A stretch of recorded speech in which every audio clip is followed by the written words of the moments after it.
Hi there, I'm Chris Cowie. I'm down at the Loop Masters Loop TV studios. I'm sitting here with Ableton Live 8, and this is one of the tracks that I've done with this singer-songwriter called Rye from Detroit. She actually came over to Aberdeen for 5 months last year. And I've just brought this track down with me. Right now it's in a currently completely unfinished state. But what I wanted to show right now is just maybe how I could change some of the sounds, make some improvements in the vocals, the overall sound, and let's just see how we get on. So, right, first of all, as you can hear, not much is happening. Right, but what I'm going to do is just repeat that little section just now, because what we need is a bass line. And I'm just going to go into the Ableton instruments, which I'm not too familiar with, I have to mention. Let's use Operator.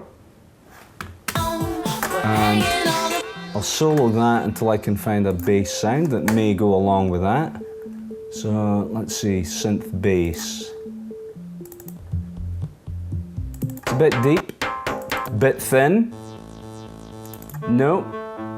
I'm looking for a kind of 80s kind of bass sound.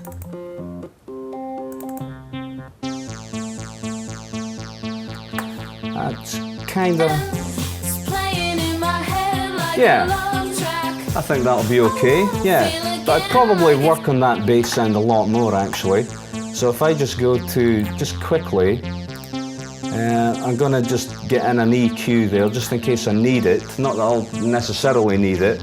Less can be best, and I'm going to slap a compressor on there as well. But I'm just going to set that quite subtle at the moment, not too much, but just to give it a little bit more kick.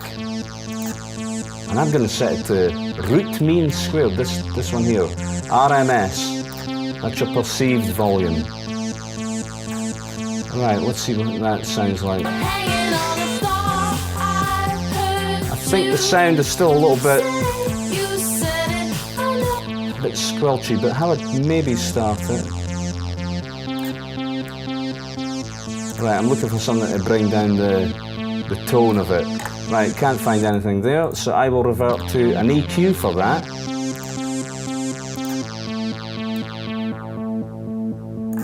So I'd maybe start the track off like that. And I should point out, this entire album was all recorded and written using Ableton Live 6, but this is Ableton Live 8 down at Loop TV Studios, and but it's all loaded up quite fine. I'm going to put a compressor on the master bus. This is the master fader, just in case something pops out really loud.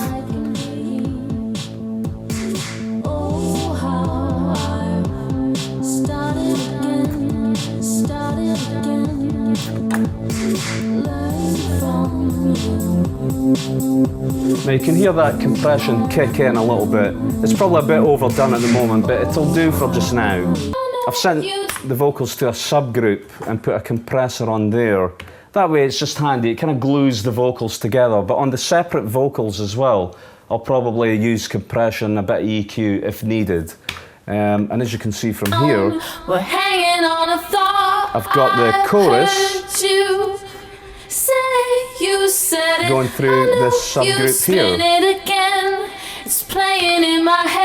on that one, I have a compressor. Oh, there's one thing in here I wanted to point out that I quite like. That's actually a real played hi-hat. You can actually hear the room ambience. And I don't know if that was one I did. Yeah, it's one I did myself for my second sample pack that will be available sometime when I get around to it. But I'll be putting in some real hat loops there. They're actually played by a drummer, and although that's not a particularly complex one, I thought it gave this track just a little bit of ambience, you know. Right, but we're going to change the main drum. So fortunately, again, we have my sample pack here. So I'm just going to look at the Rex loops. Just I'm just going to randomly play some things, see if anything fits. I'm going to go for that one, but it's not because I want the actual drum loop, it's just because I want the actual kick drum. And this is where it can get quite interesting. Now obviously I could just take this loop and just make a quarter bar loop, and I have a 4 to the floor kick drum. But I want to actually put that in like one of the Ableton instruments. So I'm going to insert a MIDI track. I'm going to put in that little sampler in there. And I should be able to drag this loop onto there, onto Simpler. Because remember, I just actually want the bass drum. Okay, I'll deactivate this. And it would be handy if Ableton actually included a mute tool. This is now version 8 and there's no mute tool. And guys like us have been used to it for 20 years. So I wouldn't mind Ableton rather than this right click, which actually doesn't help, incidentally. You can actually do live mixes if you have a mute tool. So let's get back to this. So I've got the bass drum, that loop I dragged onto here, but we're going to need to create a MIDI part for it. So I'll just do that here, and yeah, it'll be C3, right. So I'll just zoom in a bit there, and put these in your usual 4 to the floor positions, right. And I'll just drag that through here just now. Is that there? Yeah. Remember, that's from this original loop here.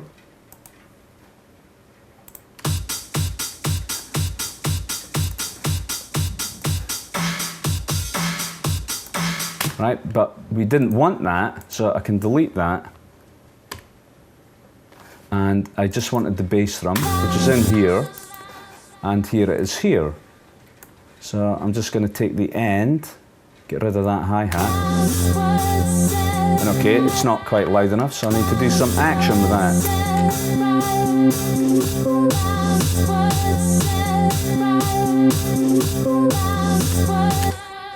And there you go. Now that you can do that with any sample, and obviously this gives you a few more options where I could, you know, you can start putting a filter on it.